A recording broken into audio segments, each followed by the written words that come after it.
Balancing our kick and our bass. This is probably one of the most important things that we do when we're producing out or we start mixing a dance track. So I wanted to take you through a couple of ways that I like to double check against a reference that my kick and bass levels are where they should be. Importantly for this, you're going to need a good reference track. A good reference track is going to be a song that's in the same genre and style as the one that you're working on. It has the same type of elements going on in the track, so kick, bass, synths, vocals, that type of thing. You also want to make sure that this is a well-produced track that's been, professionally mixed and mastered. So I have that all set up and I've loaded it into Metric AB, which is a referencing plugin. And then I can flip back and forth between my song and the reference track.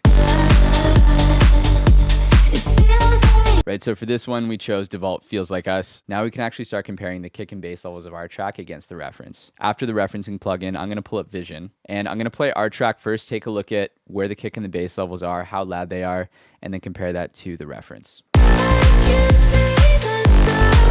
All right, so this L shape here, this is the kick in dark red. The darker the color, the louder it is. And then we have our bass that hits in between, right? So these things right here, these are the bass notes that are hitting in between. Let's take a look and see how this compares to the reference track.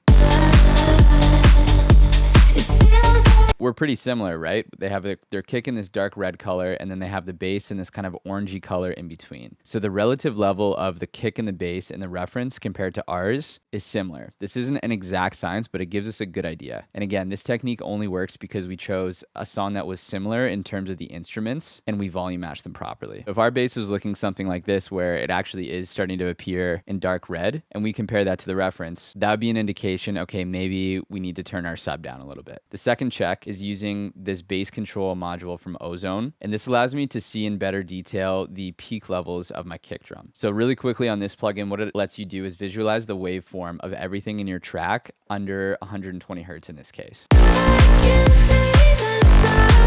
And what I like to do is just pull down on this peak control, so this threshold line starts to move down, and I want to stop when it's just starting to touch the top of the loudest part of my kick drum.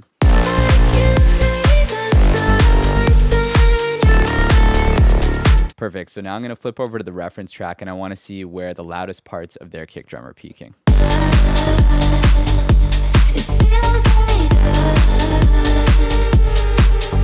Perfect. So I mean, we're right there in terms of level. So these are obviously techniques to double check. I also have a good set of monitors. I have some treatment in my studio and some room correction software. So between that and doing checks like this, I find that I can usually get the balance of my low end in a pretty good spot. Hope this helps.